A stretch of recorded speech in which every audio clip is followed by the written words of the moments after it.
Hello. Um, so I wanted to try and present my screen here for a second.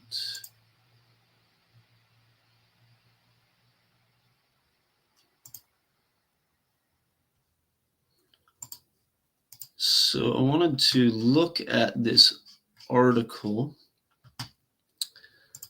Um, to look at this article that came up, I think, yesterday. Um, and it says, I'm just going to kind of skim through it here real quick. Gen Z and young millennial employees are missing the equivalent of 1 day's work every week due to mental health concern, research shows. So I think this is from the UK. Gen Z and young millennial employees in Britain are missing the equivalent of a day's work every week due to mental health struggles. New research has shown. Analysis by Vitality, the health and life insurer with over 30 million members worldwide, says that it costs the British economy a staggering $176 billion. For those under 30 years old, the number of productive days lost rises to 60, while Gen X and baby boomers say they're mentally absent for average of 36.3 work days a year, making a stark 64% difference. So the article kind of goes into some statistics about how it affects the economy, which is, I think, very interesting in the way that it's posed. But it's very interesting kind of reading through the comments. Excuse makers are really getting good at this. No, the root cause is these kids never learned coping skills growing up, so the slightest inconvenience causes them to go fetal and call out sick. Or Gen X and older just take a deep breath, pull our grown-up pants, and get back to work. 99% of these problems are their own fault. That's what happens when you spend so much time on social media. There was a well-written article, give everyone a trophy mantra. So you get the point.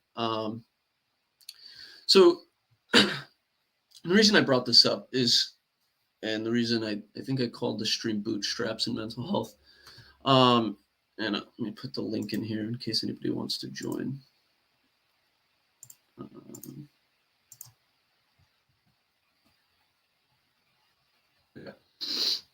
The reason I'm bringing this up is because, so the whole expression to pull yourself up by your bootstraps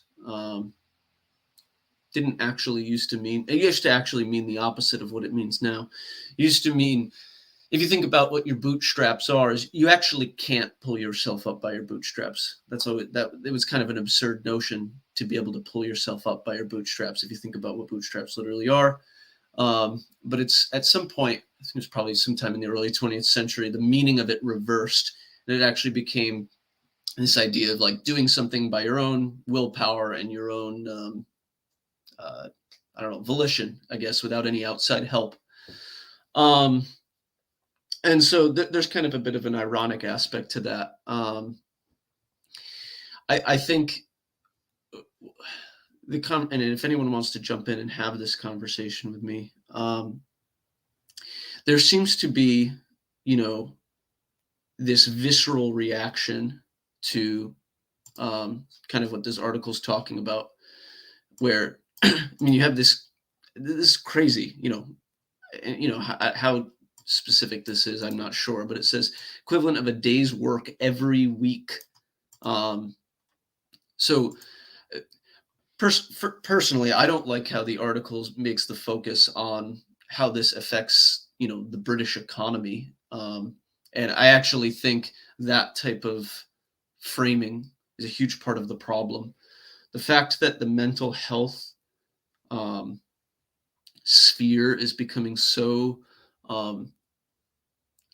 quantified, and we see mental health as like a business opportunity where, well, if we can get people feeling well, then they become more productive members of society to contribute to the GDP. And I actually think it's that mentality, whether directly or indirectly, that's actually partly contributing to the issue. it seems, you know, the whole idea of pulling yourself up by your bootstraps, it does seem like that idea, you know, people will read an article like this and they'll get very, very upset. Um, like it's something kind of maybe like, well, we all have to work really hard. Why do these people feel like they're getting an easy way out? And I'm actually really sympathetic of that, because, you know, it's fair. There's this aspect where people are, you know, have been doing this, going to work 5 days a week, providing for their families, adopting responsibility, and you now have a major, significant portion of a generation that kind of can't seem to handle it or is unwilling to handle it. Whatever. I mean, part of that is how you frame it, and it seems to make people very upset. People seem to not be able to understand it. I just don't understand it. We had atomic bomb drills when I was in school, and our president was assassinated in public, and there were missiles in Cuba pointed at us. But nobody I ever knew had these kind of problems dealing with life, including me. Why have people changed so much? So that really is the question. That's the question I'm interested in answering, and I'm not interested in answering it by being dismissive about it.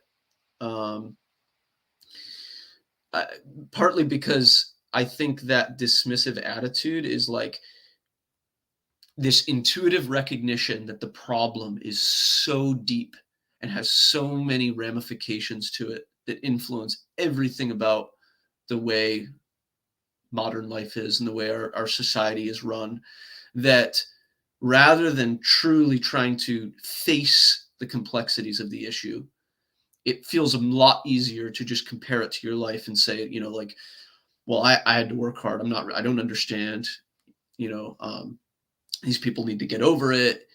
It was because of the trophy problem.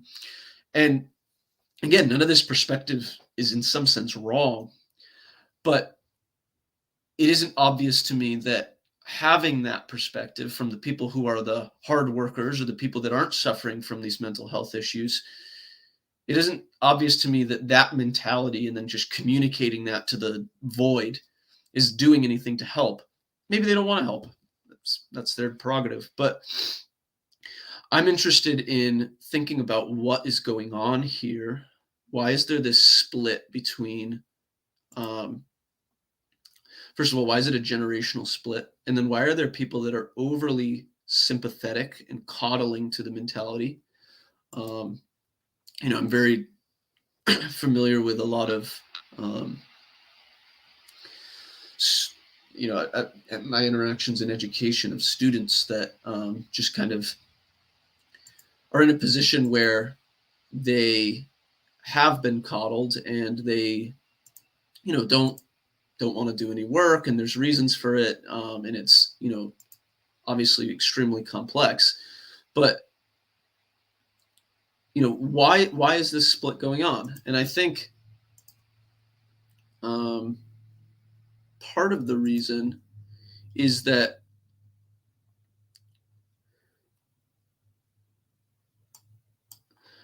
this comment gets at it a little bit better. It says there's a strategy that society used that was pretty successful with keeping people mentally stable. Single income family with a few children and the man working at a stay-at-home wife/mother, at least until the children are in high school. Family going to church every week. The husband, father, and wife, mother taking the family on a picnic, the zoo, museum, rather than going out at night to a party or nightclub. Both parents should be active in a child's education in making sure they do their homework and it is correct. Children should have some extracurricular activities such as sports or musical instrument. Used to be outstanding. You might not like that strategy I presented above, but the strategies used today are not working. Day in and day out, we're reading about depression, substance abuse, sexual perversion, suicide, crime. Once again, doing the same thing over and over and expecting different results is not wise. So, that comment seems to be a little bit more concerned with tackling the issue as opposed to some of the other ones that just seem to be dismissive, like this one. What a bunch of babies. Why would it be up to an employer to take care of their employees' mental health? They need to grow up. And so again, there's all these questions about what level of responsibility do employers have for their employees' mental health. This is a conversation that's being had at corporate level. It's going on in the public sector, private sector. Um, there's an issue that is affecting now. It's become so widespread of an issue where individuals' mental health isn't just affecting a small subset of the population, especially among a generation that's just entering the workforce. So much so that now it's drawing the attention of people who never would have thought about these things to begin with, because it's actually a large enough population that's being affected by this. Um, and so you're seeing all sorts of reactions. But partly I named the stream Bootstraps and mental health because I'm really interested in kind of exploring what the inherent disgust is in these types of reactions that seem to be a guise for actually trying to think about what's going on here, and how I there's some sense in which the mental health crisis is obviously affects us all, but is also partly all of our faults.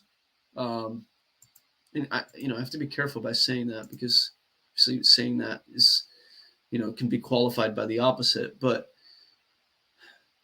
there's some way in which, like that comment up here that was talking about how, single income family, very classic traditional family life, and how, when that was more the norm, there weren't these issues. And that's a very good point. But my question is why did this move to where there wasn't that? What conditions about the way society operates moved us in that direction? And why is it that when we just shout, well, we need to return to, one parent working and, one parent raising the kids, and, kind of all these more ideal structures for how, families should conduct themselves, why is it that we just kind of shout that, but we have never conversations about actually why, first of all, that went away? And second of all, well, if that's the case, why is that? Why aren't people doing that? And what are the conditions necessary for people to understand that that's going to be helpful? And so a part of this is taking kind of like a macro level approach to it, while at the same time recognizing that a lot of the people who tend to be so, pull yourself up by your bootstraps, tend to be ones that do probably have more mental stability. Some obviously maybe are just projecting, but these are probably people more likely to adopt responsibility, conduct their family life in a manner that's going to be, more optimal for raising children who don't struggle with some of these mental health issues. Why is it that the vast majority of the response of people who could say, I'm just going to use this term, but just living more of a traditional family life, is not to engage with what's going on for the people who lived in a situation where they're not in a traditional family life, to now where you have the vast majority that don't want to engage. That lack of engagement is what confuses me the most. The attitude of it being their own fault. Personal responsibility is always 50% of every equation. And so I think trying to understand how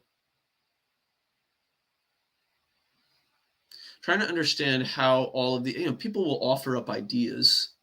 It's because of this, and it's kind of trying to offer some sort of a reductive explanation that in these few sentences that explains it, and if only these few sentences changed, well, then everything would be fine. And a lot of these things are really, prescient to the problem. I definitely agree with that. But what does the solution look like, and what does it look like on a practical level? How do we take some of this language and kind of higher level thinking that's usually discussed in this little corner, how do we take some of that and help it land in some sense in a practical way?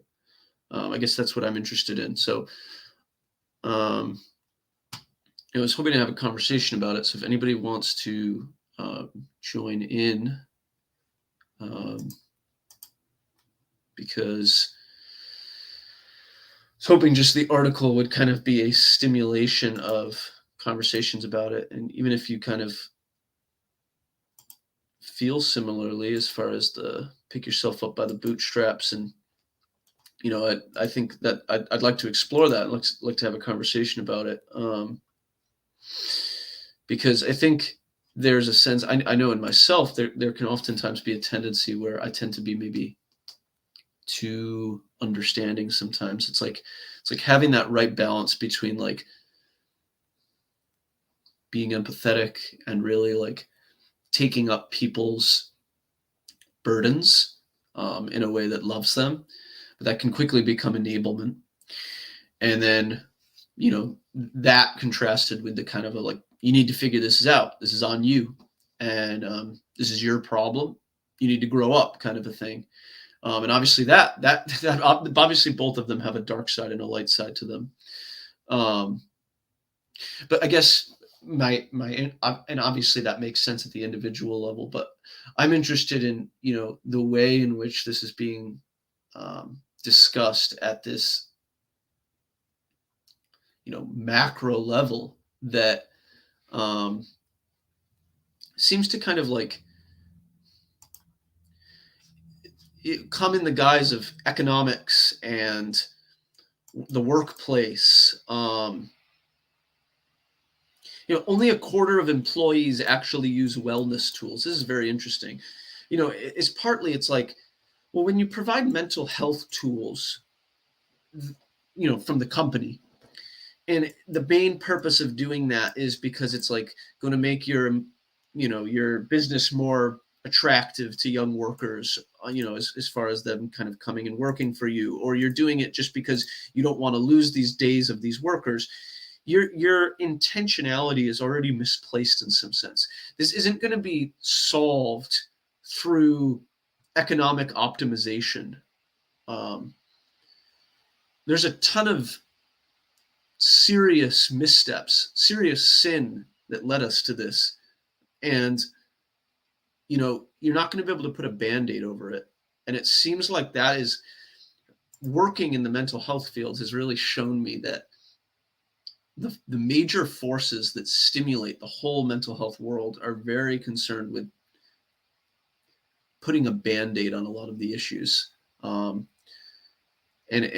that's reflected in the people that are so-called the haters of the mental health industry, and those that tend to be very supportive of it seem to be in some sense two sides of the same coin. So I think, unless somebody joins in here, I'll probably end the stream. I kind of just wanted to bring this up as a topic of conversation. See what people had to think, and try and, introduce this topic in relationship to some of kind of more of the higher level conversations that occur in this space, because that's really where I usually find myself. I personally, a huge part of my life has been trying to take the way I think about things very abstractly and try and bring them down to earth. And my wife is in some sense very much the opposite. She's very embodied, and abstraction doesn't come naturally to her. But obviously, when she operates in that space of kind of that higher level thinking, she then can use it for it to be insightful when she goes back and becomes embodied. And I'm kind of the opposite in the sense that that's my default space, the high-minded, and then I really need to be intentional about the practical. And I'm interested in the way that that gap needs to be bridged, especially as it relates to the mental health crisis. I'm not concerned about it in the sense of how it affects economic output, the way this article seems to make it to be the focus. I'm not so far concerned about how it affects businesses, to be honest, to be completely honest with you. I don't think that's the right sphere to tackle the problem. Um, I think that this space is a very appropriate space to kind of have conversations about it. Um, and um, so, yeah, but like I said, if anybody wants to jump in, kind of new to this. So if I post, try and post the link again, make sure it got posted.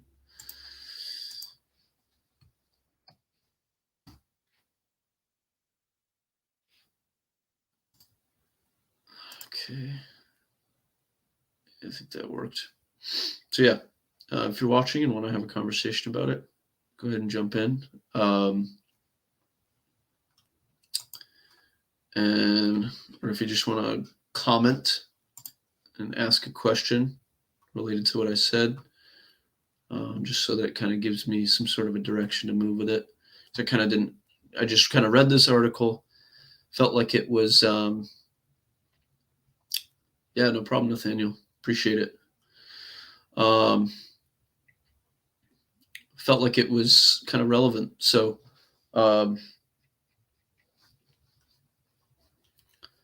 probably hang out for another few minutes. But again, if somebody jumps in, I'm willing to talk a bit longer. I think the reason why this article affected me personally is just because I felt personally frustrated by, you have this health and life insurer who's doing this kind of giant level study on the way it's affecting economy, and I just really hate the way in which people get turned into numbers. And then, so that was one thing that I was just had a kind of a visceral reaction to, and then kind of the second thing is just the way in which most of the comments are very just derogatory towards the people who are struggling with these issues. And even if what they're saying literally is true, that's fair, right? I mean, like, a lot of it is that, but that doesn't seem to be working. I feel like people have been saying things like this for quite a while, as the situation has only gotten worse and worse.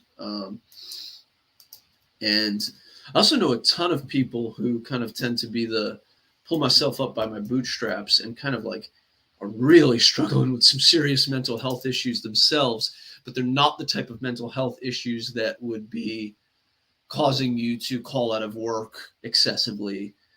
These people tend to be very motivated in a different kind of way. Like they're doing the steps on the outside, and they would never maybe even call themselves as people who have mental health issues, but the kind of the manner in which it manifests is opposite to the kind that's described in this article.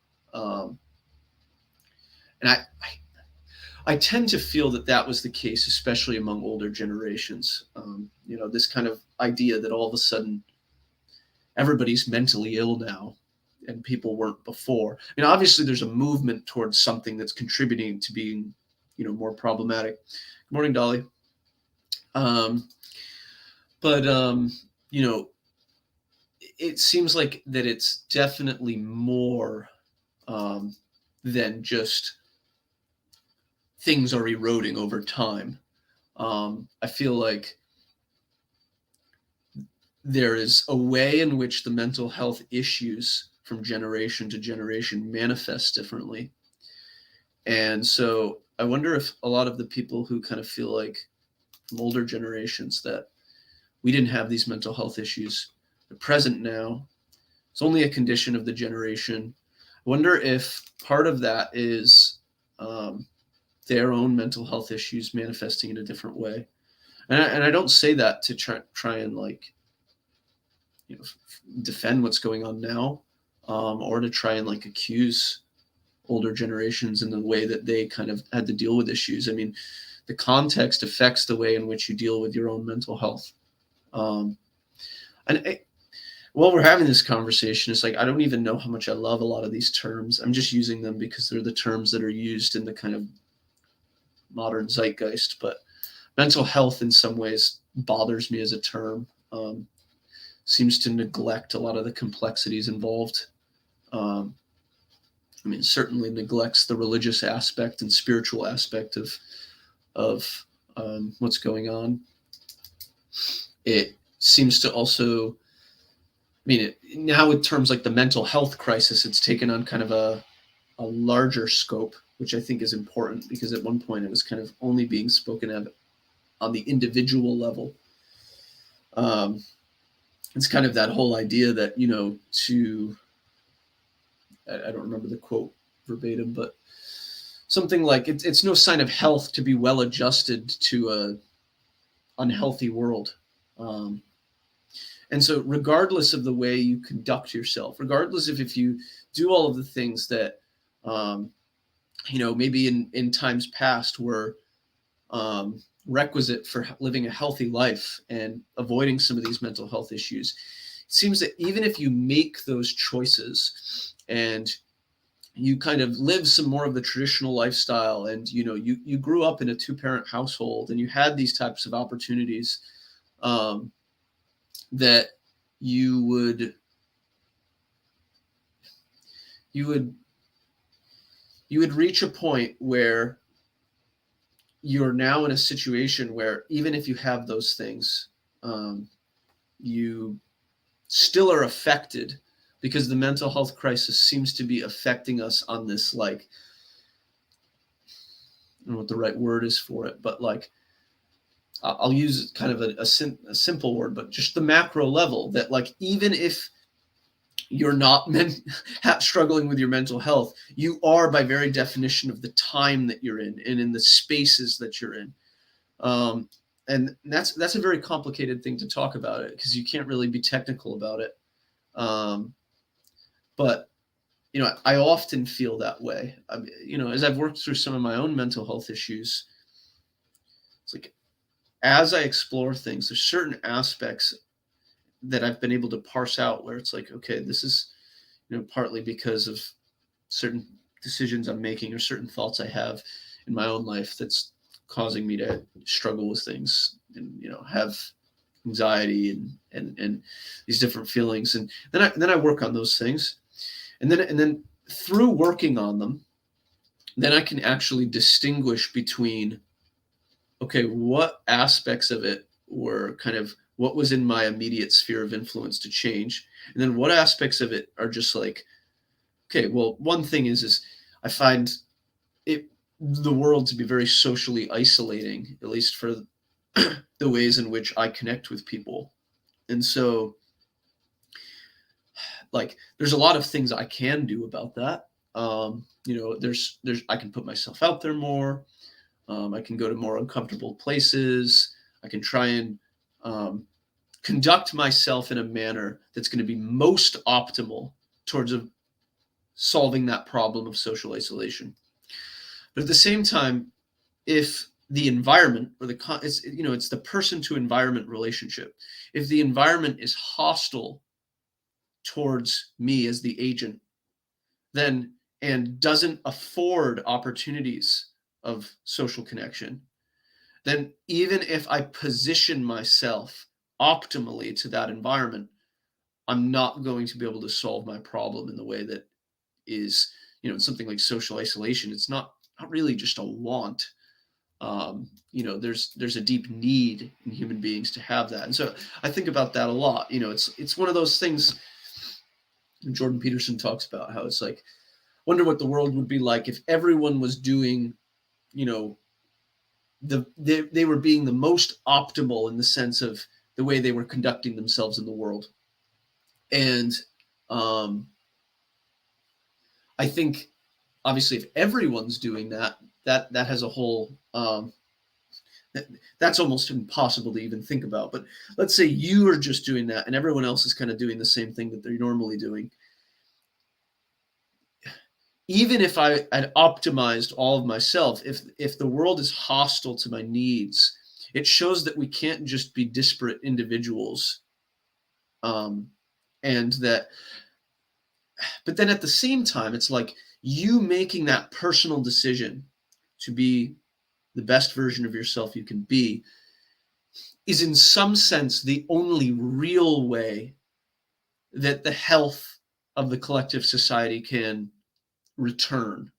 I don't know if it was ever there. I don't know why I said return, but um, and so there's this weird thing where, like in my situation, where if I feel socially isolated, even if I kind of present myself to solving that problem most optimally, then there's always this part of me that's like, well, am I doing that? It's obviously not. I can't do that optimally.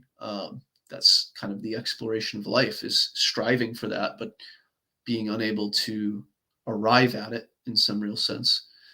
Um, and like I just think though that trying to make sense of that relationship, and kind of going back to what the article was talking about, like we can't just make some sort of a throwaway statement about individuals. Um, we also can't make some sort of throwaway statement about society. It's like this has to really, really be deeply explored. And it has to take a personal and collective self-sacrifice in order to solve the problem. It's like whatever contributed to this issue, um,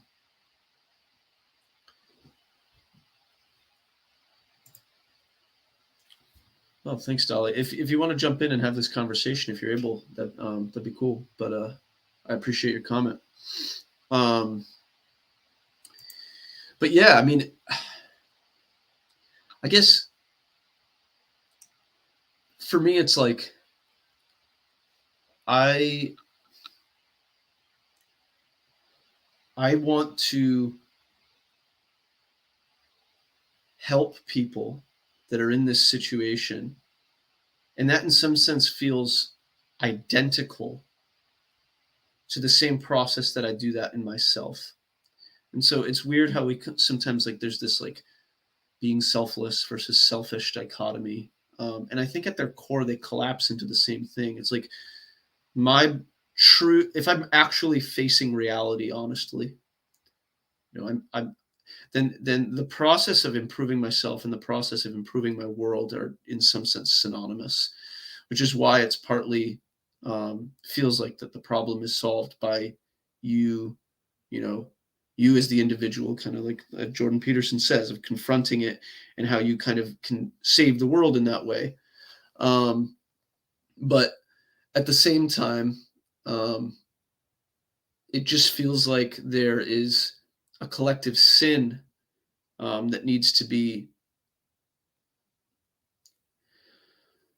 I don't know, dealt with. Um, and throwaway comments like pick yourself up by your bootstraps aren't going to pay for that. Um, and it doesn't matter how true it is. Um,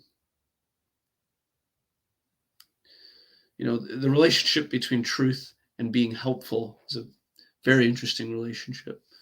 Um, and it speaks to how sometimes silence is um,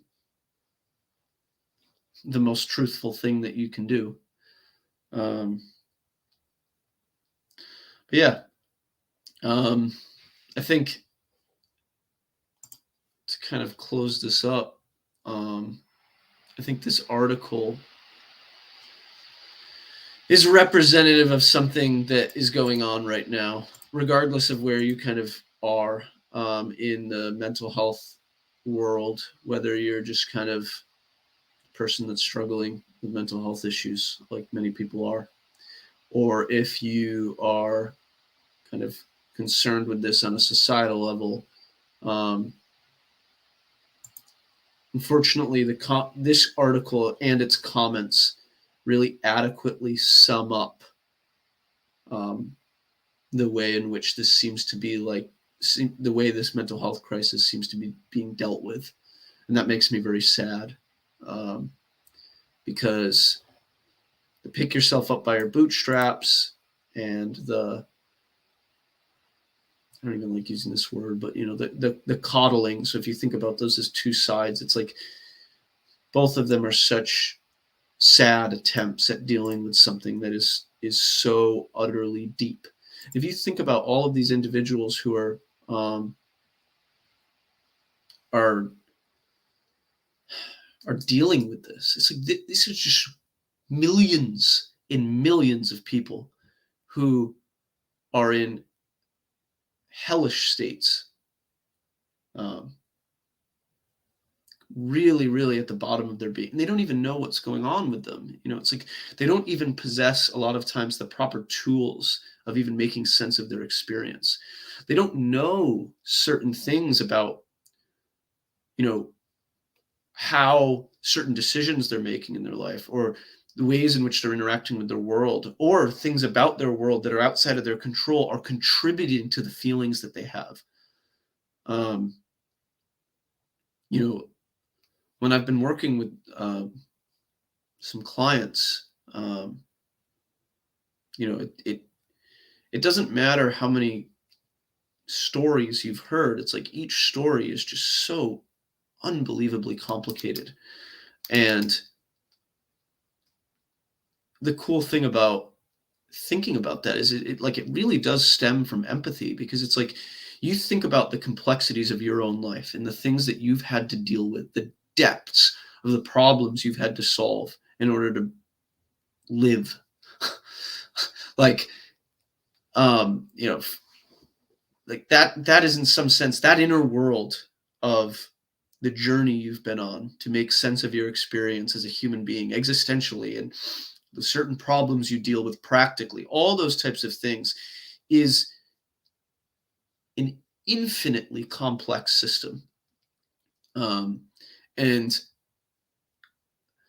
like I I'm really interested in equipping with people with tools that stem from themselves, and ultimately just being a support around people, to do that. I mean, it's like nobody really ever came in and told me something specific propositionally that excuse me that in some sense like solved a problem for me. It was their posturing toward me that unlocked the answer within myself. Um, and again, that answer leads to another problem, and then that problem needs an answer. It's not like there's some destination, um, in any real practical sense. Um, but yeah, any last comments or questions? And if not, thanks for those that listened. And have a good rest of your day or night.